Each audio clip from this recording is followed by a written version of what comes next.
C sharp আগে করছেন কয়জন? একজন।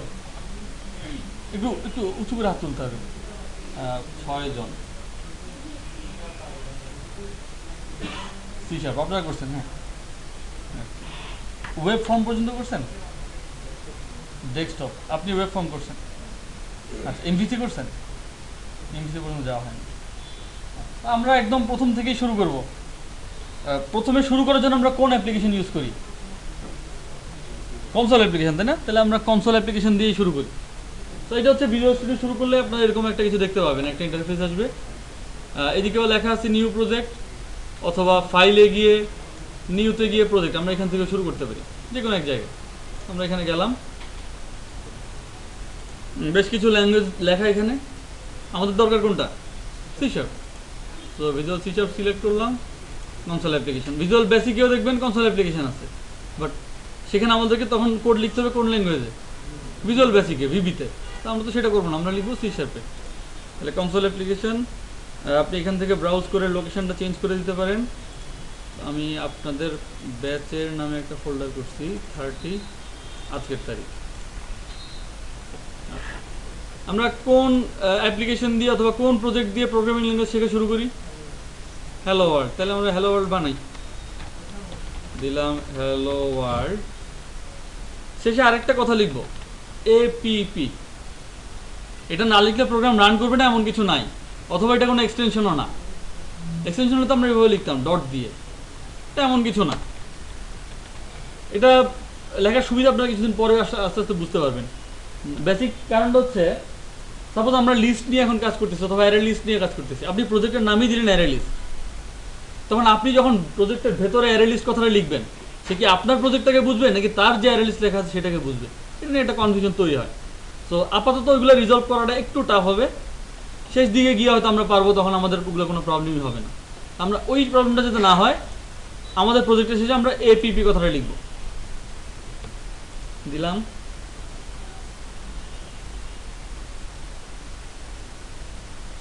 একটা প্রজেক্ট তৈরি হয়ে গেল, তার ভিতরে অনেক কিছু কথাবার্তা দেখতে পাচ্ছি, ক্লাস, উপরে এখানে আরও কিছু কথাবার্তা, এগুলো আপাতত থাকুক।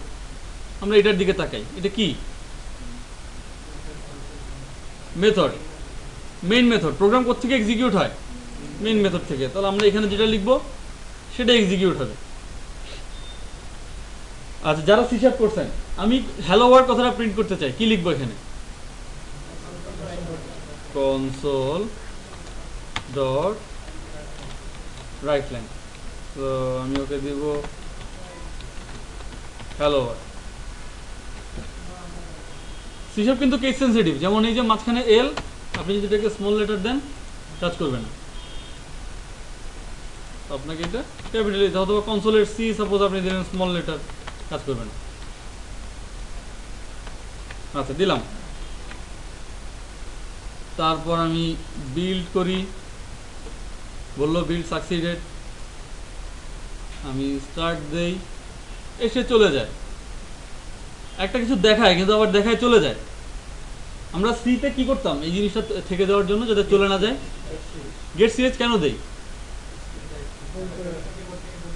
ক্যারেক্টার কিবোর্ড থেকে ইনপুট নেওয়ার জন্য। গেট সিএস অথবা স্ক্যানএফ এর কাজ কিন্তু আপনার ওই স্ক্রিনটাকে হোল্ড করে রাখে না, সে একটা ইনপুটের জন্য ওয়েট করে, যখন ইনপুট দিয়ে চলে যায়। তো আমি এখানে ইনপুটের জন্য লিখতে পারি কনসোল রিড কি লিখতে পারি, অথবা রিড লাইন লিখতে পারি। কি দেখলে বোঝা যায় এ কিসের জন্য ওয়েট করবে? যে কোনো একটা কি এর জন্য। সাপোজ আমি এখন রান দিই, আবার আমি লিখছি রিড কি, আমি কিবোর্ডের যে কোনো কি প্রেস করি, চলে যায়। আমি যদি এখানে লিখতাম রিড লাইন, দিলাম, কিবোর্ডে যে কোনো কি প্রেস করতেছি, আর যাচ্ছে না।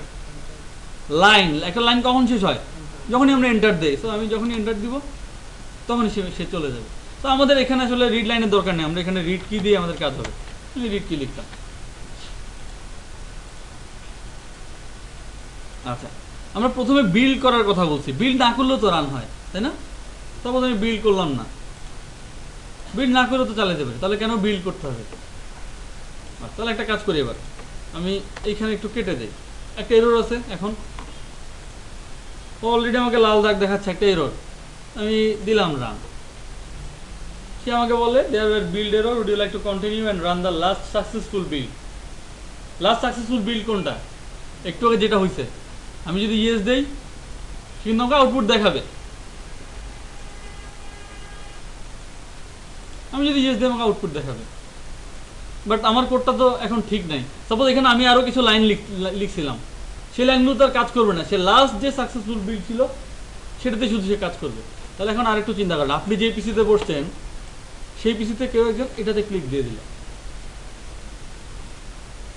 এটাতে ক্লিক দিয়ে এবার ওকে ইয়েস দিয়ে দিল, তাহলে কি হবে?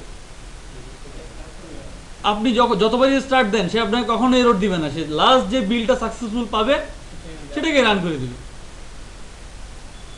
সেটা তো ভালো কিছু হবে না আমাদের জন্য। তো আমরা বিল্ড করব, সে বলতেছে একটা এরর আছে, এররটাতে ডাবল ক্লিক করেন, ও আপনাকে নিয়ে যায় কোথায় এরর আছে, অলরেডি নিয়ে চলে আসছে। বলতেছে একটা সেমিকোলন এক্সপেক্ট করেন, আমি সেমিকোলন দিলাম, এবার বিল্ড দিলাম, এবার সাকসেসফুল। খুব সহজ জিনিস, কঠিন কিছু না। আপনারা যারা আগে প্রোগ্রামিং করছেন সব ল্যাঙ্গুয়েজের চেয়ে দেখবেন এটা সহজ, একদম সহজ। এটুকু লেখা যাবে, এই 2 লাইন কোড লেখা যাবে এখন সবাই? ওকে, শুরু করেন।